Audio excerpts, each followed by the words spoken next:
Welcome to the Pharm Gen Ed, Bridging the Gap Between Science and Practice, Train the Trainer session for HIV/AIDS.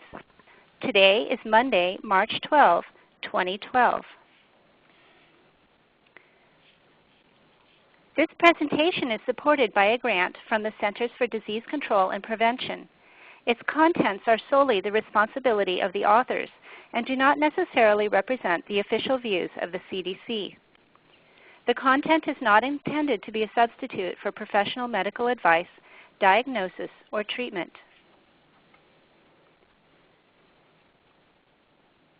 Today's agenda includes an overview of the Pharm Gen Ed program, review of educational content in the HIV module, contact information, and a survey to assess program materials. There are webinars on additional therapeutic topics available on our website. You may also check there for updates about future webinars. The website will be provided at the end of the presentation. All copyright content included within the presentation has been granted copyright permission.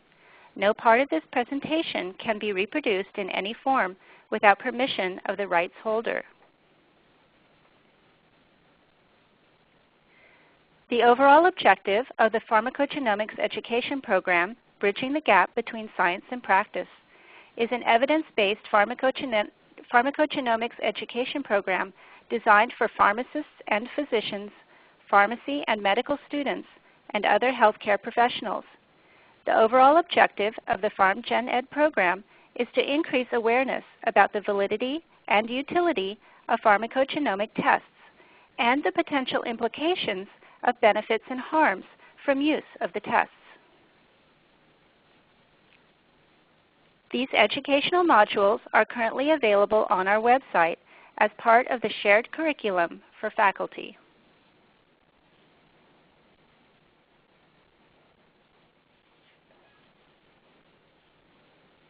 In the following discussions of each HIV drug and the pertinent pharmacogenomic tests, the information will be presented in the following format: a patient case, the gene and/or allele of interest, functional effects of the gene and/or allele, prevalence of the gene and/or allele variant in different populations, a summary of the most significant clinical data available to date, organized by literature that affects dosing, drug selection, efficacy, and toxicity, the available genomic tests, and recommendations for genomic testing from reputable agencies or national guidelines. At this time, we would like to introduce the author for the HIV module. Dr. Cocohoba serves as a clinical pharmacist for the UC San Francisco Women's HIV Program, where she runs an antiretroviral treatment adherence program and provides consultations for patients and providers regarding antiretroviral therapy, drug interactions, and resistance testing. She has served as faculty for various programs of the San Francisco AIDS Education and Training Centers and educates student pharmacists, pharmacy residents, and nursing students on the topics of adherence, communication, and HIV pharmacotherapy. Dr. Cocohoba was granted a K-23 Career Development Award from the National Institutes of Mental Health to study pharmacy interventions to increase adherence to HIV therapy. She serves on the boards of the Northern California College of Clinical Pharmacy and the Golden Gate chapter of the California Society of Health Systems Pharmacists. Dr. Jennifer Cocohoba. Thank you so much. Upon completion of this program, all our participants will be able to identify specific drug therapies in which pharmacogenomic testing can be applied in the clinical setting, summarize evidence-based recommendations for pharmacogenomic testing, and using patient case scenarios, we'll be able to formulate a plan for pharmacogenomic testing based upon available scientific evidence. Today, we're going to discuss the pharmacogenomic effects of various HIV/AIDS-related medications, including Abacavir and major histocompatibility complex class 1 for HLA-B 5701, Nevirapine and its MHC class 1 HLA-B and C, MHC class II with HLA-DRB1, and the ABC transporter gene ABCB1.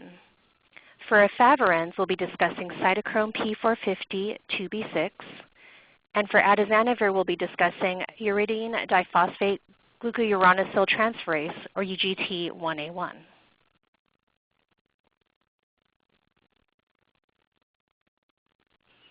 HIV treatment has advanced rapidly since the discovery of the virus in the 1980s.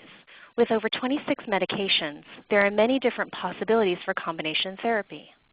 Most regimens consist of at least 3 drugs from 2 different therapeutic classes. The goal for any regimen is to suppress the HIV virus to undetectable levels while minimizing adverse effects that lead to medication adherence problems and resistance. Adverse effects are the primary reason patients discontinue antiretroviral therapy. Up to 18% of patients in a U.S. cohort study had stopped antiretrovirals due to adverse effects. The proportion of discontinuations attributable to adverse effects has been higher in other cohort studies. In a Swiss cohort study, 51% had discontinued or changed therapy due to adverse effects, while in UK and Italian cohorts, 51% and 58% respectively had changed antiretrovirals or stopped antiretrovirals due to adverse effects just during the first year. Pharmacogenomic testing may be helpful to identify HIV-positive patients at risk for antiretroviral side effects and subsequent treatment discontinuation. Lubomirov conducted a recent cohort study of 577 patients initiating HIV treatment. In this study, the hazard ratio for treatment discontinuation for patients with Efavirenz toxicity genetic risk markers compared to those without was 3.14. For patients with genetic risk markers for Atazanavir toxicity, the hazard ratio for discontinuation was 9.13. Today we will discuss a case illustrating the potential uses for pharmacogenomic testing in HIV.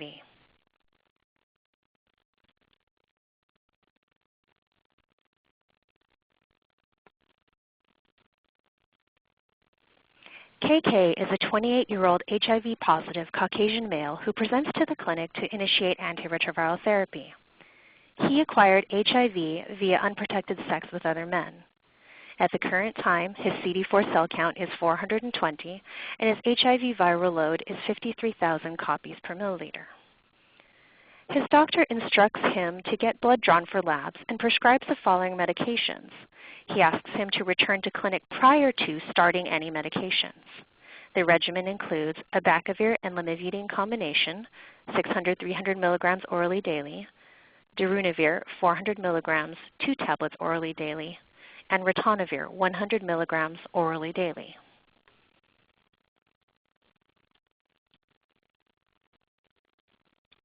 "14 days later, KK returns to clinic complaining of fever, rash, increasing nausea, and malaise.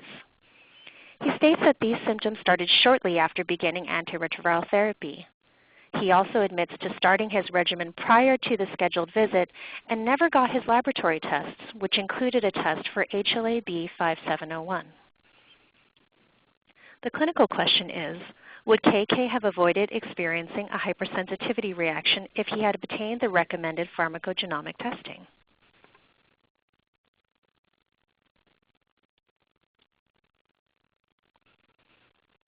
Abacavir is a nucleoside reverse transcriptase inhibitor, or NRTI, which competes with endogenous nucleosides to inhibit HIV DNA synthesis. It is recommended by the U.S. Department of Health and Human Services HIV treatment guidelines as an alternate or second-line NRTI for initial regimens. Abacavir is generally well tolerated. However, approximately 3 to 8% of patients in the United States who take Abacavir will experience a drug hypersensitivity reaction sometime within the first 6 weeks of therapy.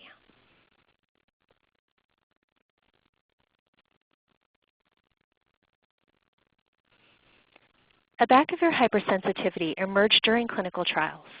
Researchers found a difference in the rate of hypersensitivity occurrence in Black and white patients, which prompted them to look for a genetic link. In the Western Australian HIV cohort study, promising alleles for Abacavir hypersensitivity were HLAs B5701, DR7, and DQ3. A case control study conducted by the manufacturer of Abacavir, GlaxoSmithKline, found that HLA-B 5701 alone was significantly associated with hypersensitivity. This reaction is an MHC class I or T-cell mediated reaction. The exact mechanism is unknown. Abacavir or one of its metabolites may be responsible. In one possible pathway, Abacavir or its metabolite binds to endogenous proteins. These proteins are then processed by MHC class I and elicit a T-cell response. In another possible pathway, Abacavir or its metabolite may bind directly to MHC class I cells, eliciting the T-cell response.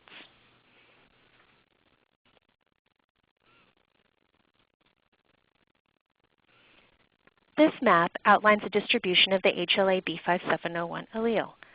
There is a low prevalence of HLA-B 5701 in Africa, Japan, and China.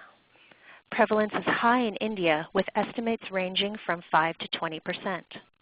For the United States, presence of B5701 is approximately 3 to 8%.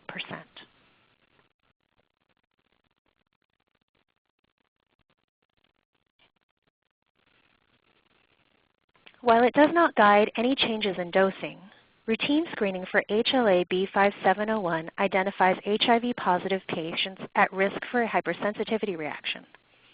Patients who test positive are not typically prescribed Abacavir, especially if there are other viable treatment options.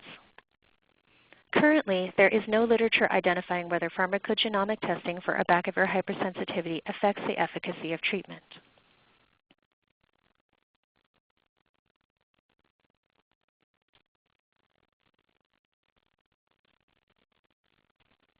Patients at risk for Abacavir hypersensitivity reaction are likely to experience it within the first 6 weeks of therapy. Symptoms are often nonspecific, with fever and rash occurring in 80% and 70% of cases respectively. Other symptoms may include fatigue, nausea, and flu-like symptoms. Fatality is marked by excessive hypotension and organ failure have reported upon discontinuation of the medicine and rechallenge. Strangely, early liver inflammation and eosinophilia, which are hallmarks of other drug hypersensitivity reactions, are not typical of Abacavir hypersensitivity. The wide spectrum of symptoms makes the clinical diagnosis of Abacavir hypersensitivity challenging, and it may be overdiagnosed in populations without access to pharmacogenomic testing.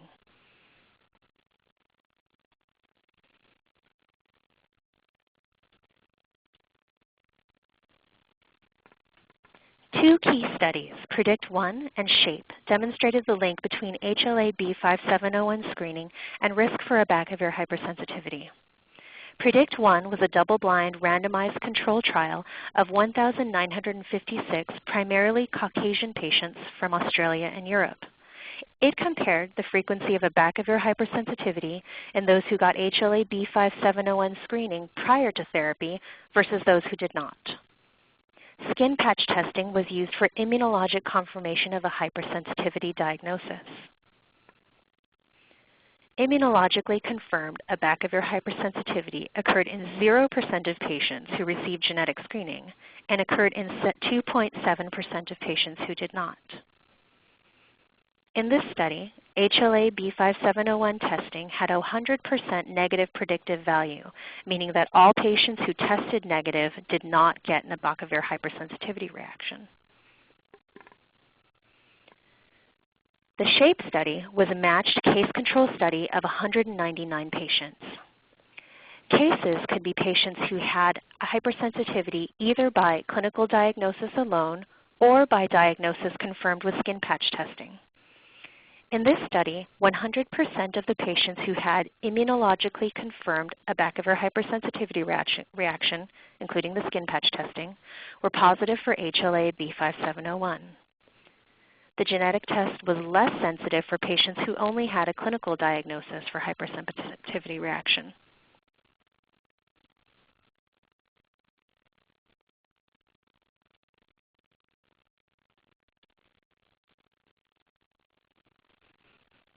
Pharmacogenomic testing for HLA-B 5701 is widely available. The U.S. Department of Health and Human Services guidelines for the initial treatment of HIV infections recommends that clinicians screen all patients for HLA-B 5701 prior to initiating antiretroviral therapy.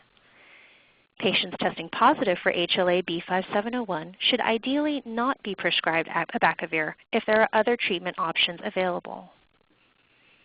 In cases where there are limited treatment options, Abacavir may still be used cautiously with close monitoring. The positive predictive value of the HLA-B 5701 test is 48%. Therefore, a positive test cannot state with certainty whether a patient will get a hypersensitivity reaction, only that they are at high risk. Similarly, there have been a few cases where a patient with a negative HLA-B 5701 test has gotten an Abacavir hypersensitivity reaction. So all patients should be monitored carefully for symptoms of a reaction. For clinics that do not have access to HLA-B 5701 screening, Abacavir may still be prescribed as long as the patient is counseled and closely monitored for symptoms.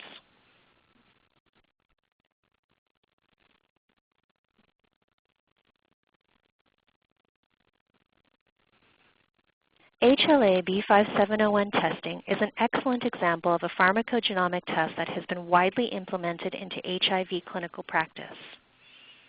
A cohort of general practitioners, HIV specialists, and nurse practitioners were surveyed for their attitudes towards Abacavir pharmacogenomic testing. These clinicians participated in a pharmacogenomic educational program and were offered HLA-B test kits for use in their practice. The researchers observed that clinicians' perceived value of the test increased from 98 to 100% over time, and their perception of barriers to testing decreased from 78% down to 70% over time. The barriers that remained included cost of the test and reimbursement issues, as well as difficulties in ordering the test. HLA-B 5701 testing is cost-effective in the United States. Using mathematical modeling techniques, it will cost an estimated $17 per patient to avoid 537 hypersensitivity reactions for every 10,000 patients screened.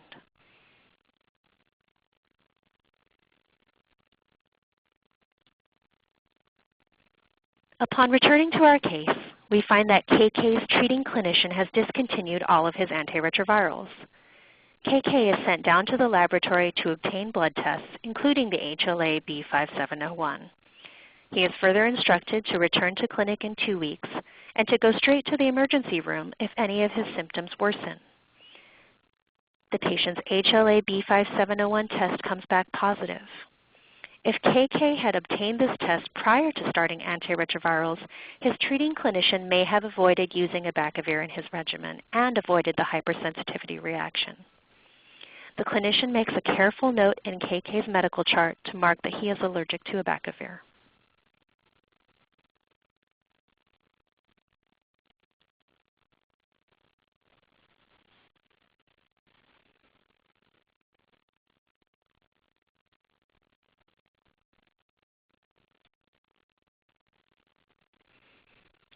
KK, our patient, returns to clinic in 2 weeks, his symptoms resolved.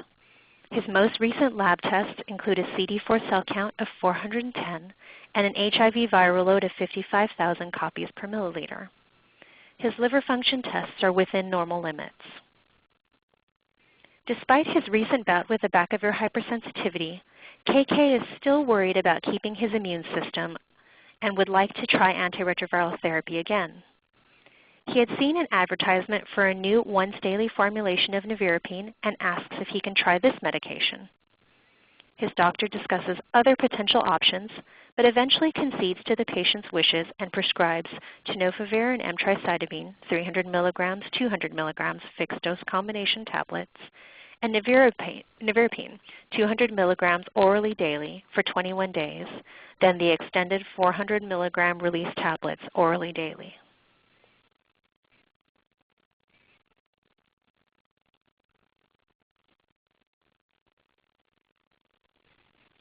"21 days later, KK presents to clinic with a rash, right upper quadrant pain, and dark urine.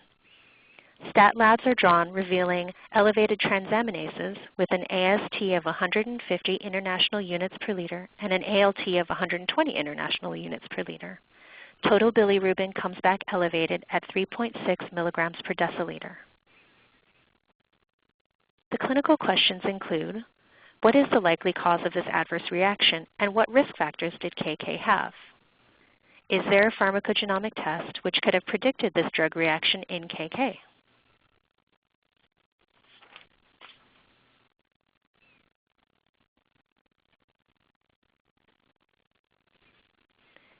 Nevirapine belongs to the non-nucleoside reverse transcriptase inhibitor class, also known as NNRTIs. While nevirapine is widely used as first-line therapy in many countries, the U.S. Department of Health and Human Services HIV treatment guidelines recommends it as second-line therapy for initial regimens. Rash and hepatotoxicity are common adverse events associated with the class of NNRTIs. But nevirapine is also associated with a more serious hypersensitivity reaction that presents with severe rash and hepatotoxicity, plus systemic symptoms such as fever. These may occur with or without hepatic involvement.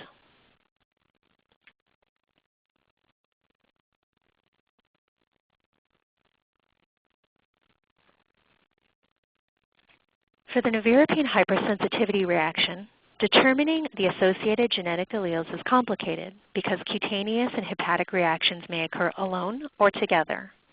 It is still not completely clear which alleles play the most significant role. Studies have identified several candidate alleles. Studies conducted in Sardinia, Japan, and Thailand highlighted HLA-B 3505, HLA-CW 0401, and HLA-CW 08 as candidates. In the Western Australian cohort, HLA-DRB10101 was associated with nevirapine hypersensitivity reaction, while in South Africa and Mozambique, variants in the ATP binding cassette subfamily B member 1, or ABCB1, were associated with serious nevirapine hepatic events. How can there be so many possibilities? In 2011, a matched case control study by Yuan also found that the associated alleles varied with patient ethnic and race backgrounds as well as the type of nevirapine hypersensitivity.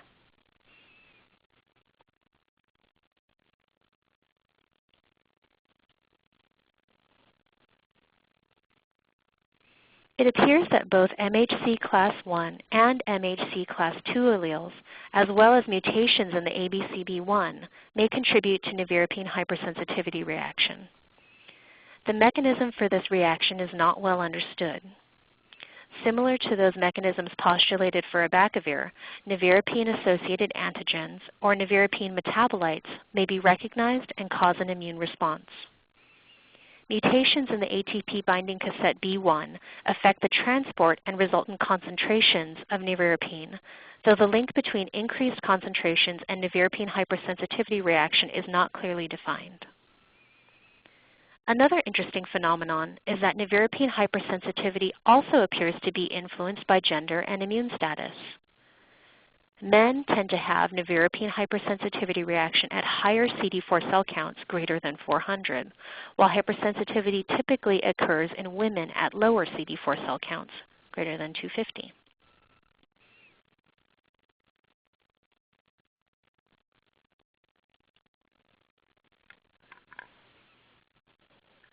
As seen here, there is wide variation in the distribution of the various alleles.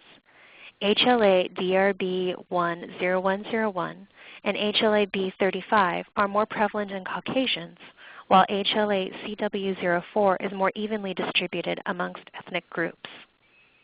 Data regarding the prevalence of HLA-CW08 and ABCB1 polymorphisms is not widely available.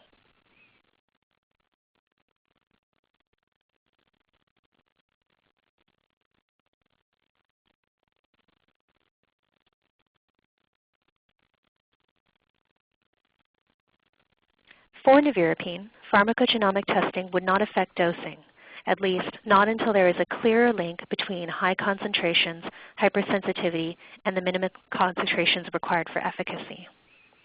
Pharmacogenomic testing could be useful for identifying patients at risk for hypersensitivity reactions such that the use of nevirapine could be avoided. There is currently no literature discussing any of these alleles' association with treatment efficacy.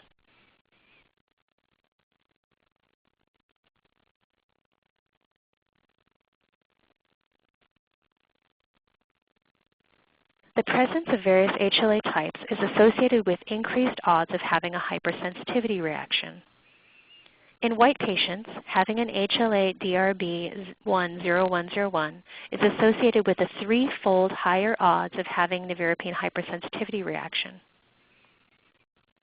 An HLA-CW04 carries an almost 19-fold higher odds of nevirapine hypersensitivity reaction in black patients. And having an HLA-B35 carries a 3.47-fold higher risk of nevirapine hypersensitivity in Asians. Nevirapine hypersensitivity typically occurs early during therapy with some combination of fever, rash, and hepatitis. Life-threatening reactions are possible, though typically occur in less than 1% of the cutaneous-only reactions. Although nevirapine is not recommended as a first-line therapy in many developed countries, it still continues to be widely distributed globally for the treatment of AIDS and the prevention of mother-to-child transmission. These are the settings in which testing to avoid nevirapine hypersensitivity may be especially valuable. Development of an affordable pharmacogenomic test could vastly improve the safety profile of this medication.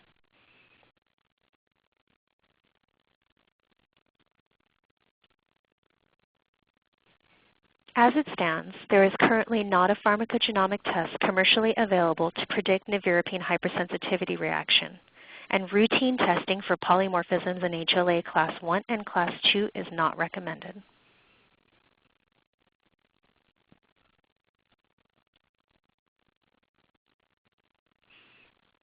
Our patient KK is carefully examined. He denies having a rash in any of his mucous membranes, and his temperature is only mildly elevated.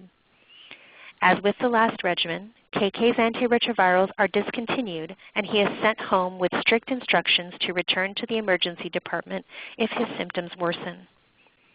The clinician notes in the chart that the likely cause for KK's adverse reaction is nevirapine. KK's male gender with CD4 cell count greater than 400 may have been a predisposing factor. However, at the time, there was no commercially available pharmacogenomic test which may have predicted his reaction. KK returns to the laboratory to monitor his liver enzymes. Over the next 4 weeks, his LFTs return to normal and his rash improves.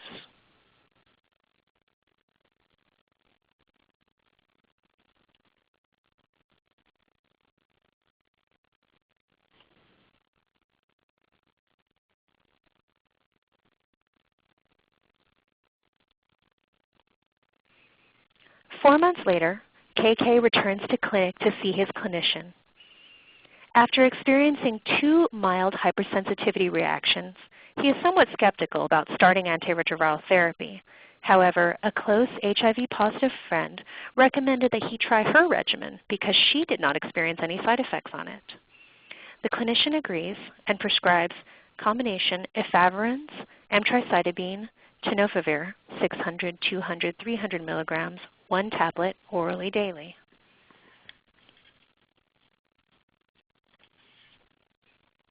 KK returns to clinic for follow-up 1 month later. He loves how easy the regimen is to take, but he has had some difficulty concentrating at work and asks whether this could be a side effect of the medicines.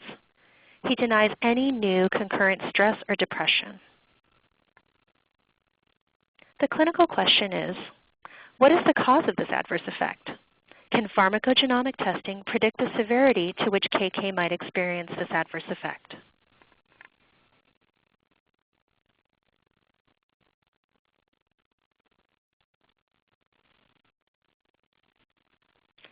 Like nevirapine, Efavirenz belongs to the class of non-nucleoside reverse transcriptase inhibitors. It is recommended by the U.S. treatment guidelines for initial therapy when combined with 2 recommended nucleoside reverse transcriptase inhibitors. This regimen is a popular choice for initial therapy because of its availability as a single fixed-dose combination tablet. Yet no regimen was without side effects. Rash and hepatotoxicity are common adverse effects of the class of NNRTIs. Efavirenz can also manifest with central nervous system side effects such as grogginess, altered sensorium, and abnormal dreams which may manifest as nightmares.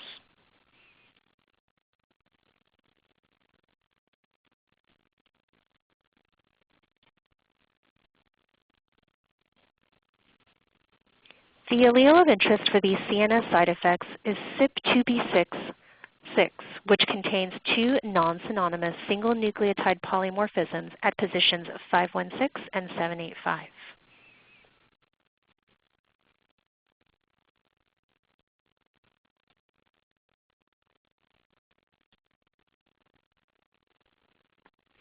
Cytochrome P450 2B6 is one of the enzymes that is responsible for the metabolism of efavirenz. The rate of metabolism varies amongst patients, and high variability in efavirenz plasma concentrations have been demonstrated in different cohorts, such as the Women's Interagency HIV study. The CYP2B6 allele is associated with decreased protein expression and decreases in enzyme activity. Different studies have linked the presence of the allele and/or its related SNPs to increased efavirenz concentrations. For example, having the TT genotype at position 516 is associated with threefold increases in efavirenz exposure when compared to those with the GG genotype.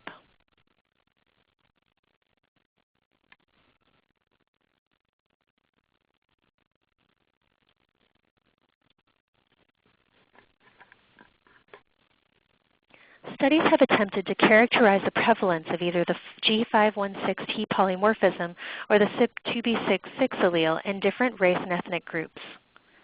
Some studies have suggested that Black and Hispanic populations have a higher prevalence of the polymorphism, which may in turn lead to higher efavirenz concentrations.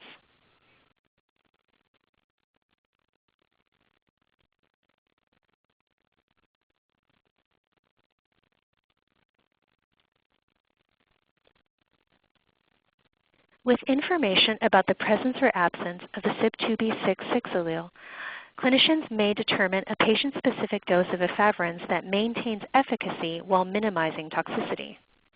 Various studies have utilized this approach using pharmacogenomic testing and therapeutic drug monitoring to guide dose adjustments in therapy from the standard dose of 600 milligrams daily down to 400 milligrams or even 200 milligrams daily. These studies have demonstrated viral suppression, low rates of discontinuation, and improved toxicity profiles. However, it is unclear how much the pharmacogenomic-led dosing intervention contributed to these optimal outcomes.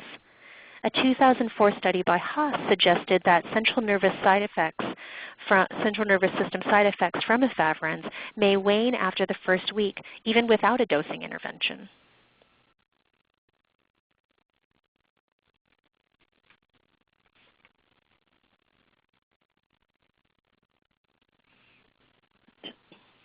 Pharmacogenomic testing may help clinicians manage complex drug-drug interactions.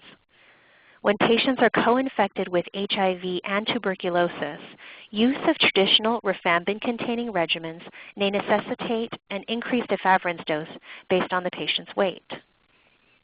This increase in dose may also lead to an increase in adverse effects.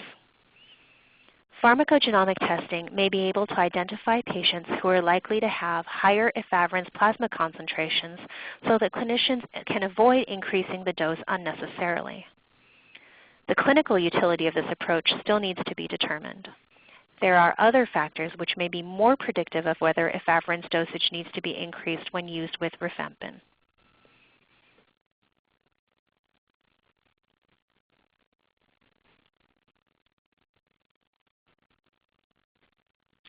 When is more drug better and when is it worse? It may be both at the same time. Increases in efavirenz concentrations due to the presence of the CYP2B6 allele could also be associated with improved viral suppression. But this comes at a price. If the medications are subsequently discontinued, the higher levels of efavirenz may dissipate more slowly from the bloodstream compared with the supportive antiretrovirals in the regimen. This could result in functional efavirenz monotherapy, which might increase the risk of acquiring resistance mutations to the NNRTI class. Presence of the CYP2B66 allele and increased concentrations of efavirenz does appear to contribute to the intensity of central nervous system side effects, such as the groggy feelings, dizziness, and difficulty concentrating, especially during the first week of therapy. Again, though, Haas's study found that these side effects can dissipate over time despite continued higher concentrations.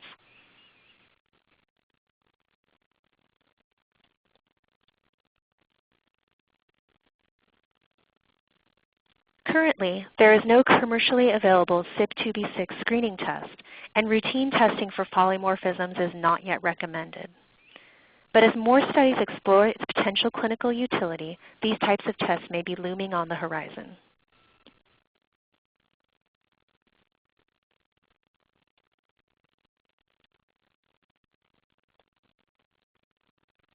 Our patient, KK, decides to stay on his current antiretroviral regimen because he likes the convenience of taking one pill despite having the neurocognitive side effects from efavirenz. There was no commercially available pharmacogenomic test which could have predicted his side effects, but after 8 weeks of treatment, he says he no longer even notices them.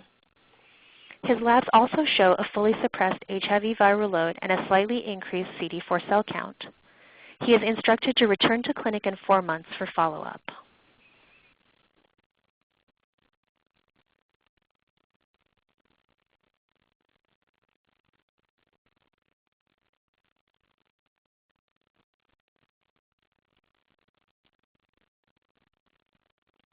KK has been stable on his efavirenz-containing regimen for 8 months and returns to clinic to follow up on some labs he had drawn. His labs show a lower CD4 cell count of 300 cells and an HIV viral load of 20,000 copies per milliliter. His clinician requests an HIV genotype test, which reveals the K103N mutation that confers resistance to efavirenz. KK admits that he has been poorly adherent to his regimen over the last 2 months due to the side effects he was experiencing. However, he understands that it is important to take antiretrovirals for his health and feels ready to commit to a new regimen.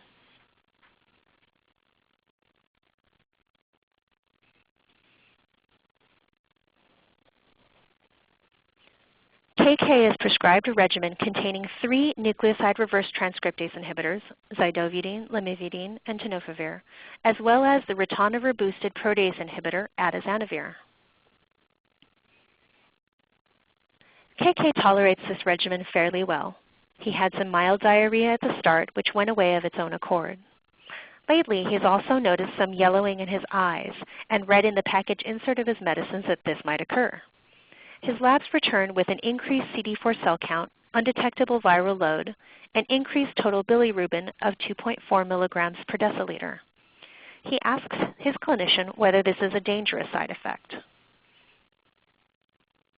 The clinical question is whether pharmacogenomic testing is warranted prior to starting Atazanavir to predict whether or not hyperbilirubinemia will occur.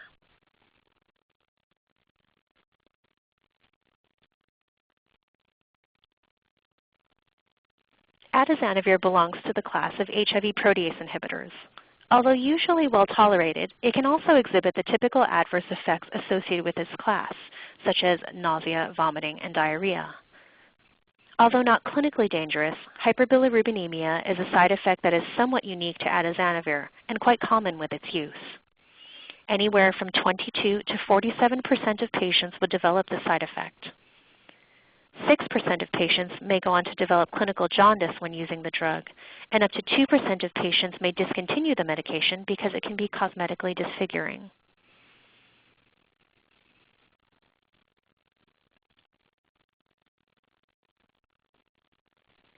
The enzyme associated with Atazanavir-induced hyperbilirubinemia is uridine diphosphate-glucuronosyltransferase, or UGT1A1.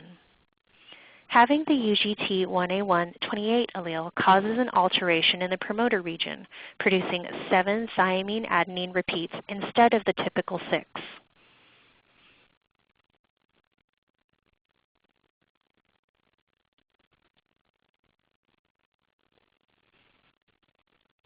UGT1A1 is the enzyme which is responsible for the glucuronidation and subsequent clearance of bilirubin.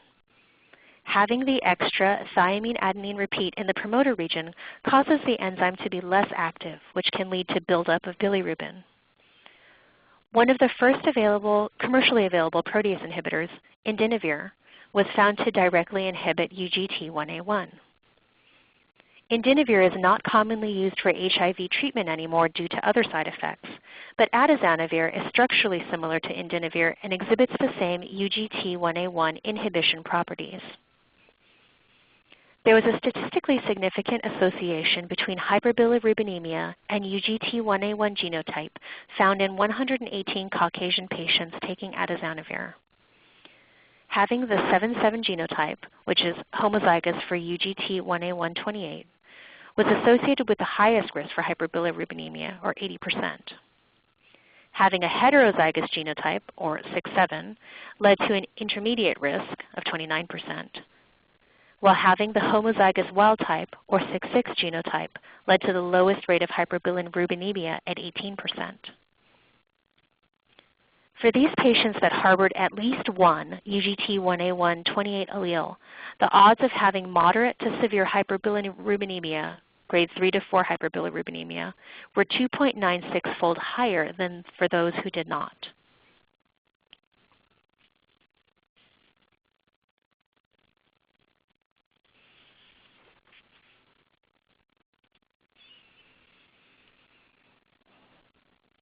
In a study of 219 Caucasian, Asian, and African American patients conducted by Butler et al., more than 50% of Caucasian and African American patients were heterozygous or homozygous for this UGT1A1 28 polymorphism.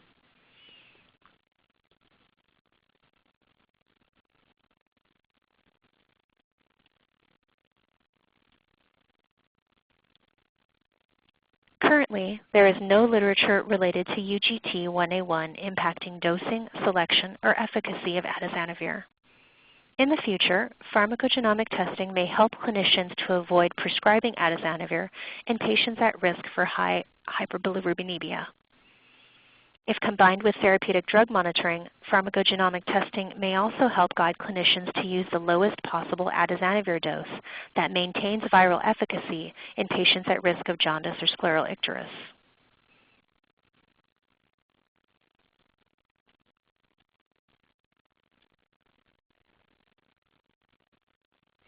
The current literature suggests that patients taking Atazanavir have a higher risk of grades 3 to 4 hyperbilirubinemia if they carry the UGT1A1 28 allele.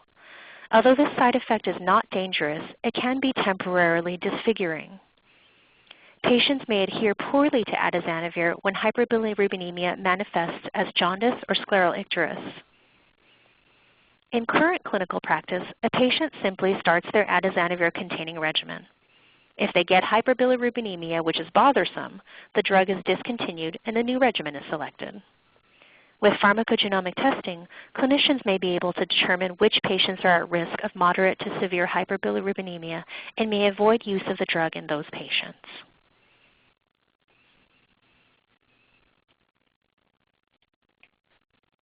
However, as of today, UGT1A1 pharmacogenomic testing is not commercially available, and routine genotype tests are not recommended when a patient initiates Atazanavir.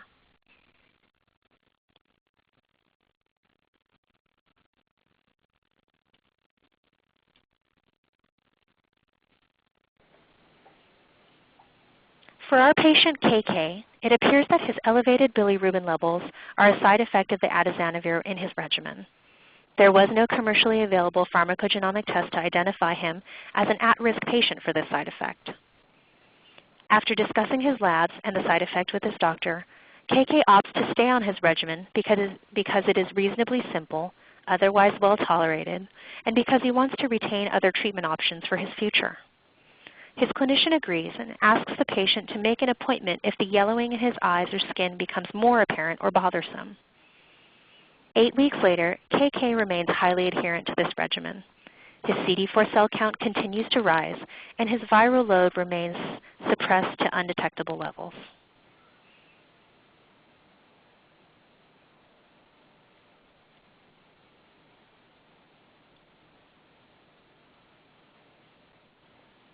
I'd like to acknowledge the work of the reviewers, editors, and editorial staff in the preparation of this presentation. Dr. Brookie Best, Dr. Scott Johns, Dr. Katrine Sankuhl, editors Cindy Gustafson-Brown and Grace Kuo, as well as editorial staff Tiffany C., Eunice Hong, and Heather Hutchinson.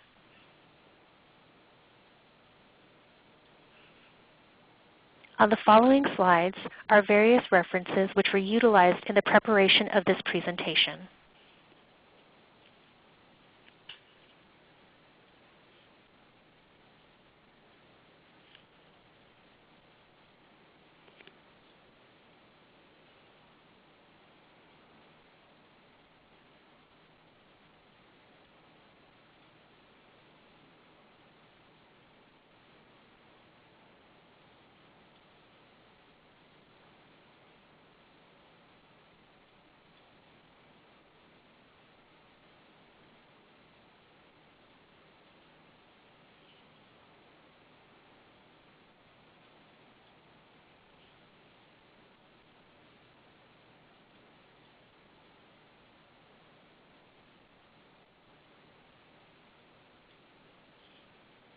Thank you, Dr. Cocohoba, for your presentation.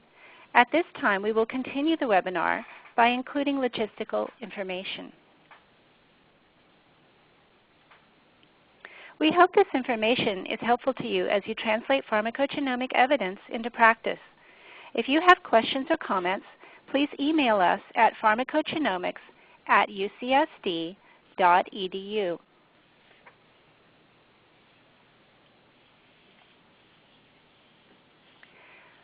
We would like to acknowledge the Pharm.Gen Ed team.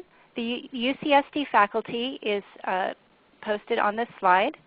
We acknowledge our funding agency, the CDC, the Pharm.Gen Ed faculty and staff at UC San Diego, our consultants and reviewers for making these slides possible. Program implementation will be evaluated using survey tools.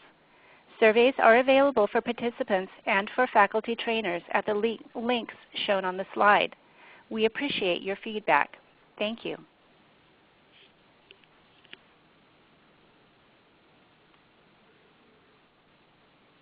Thank you.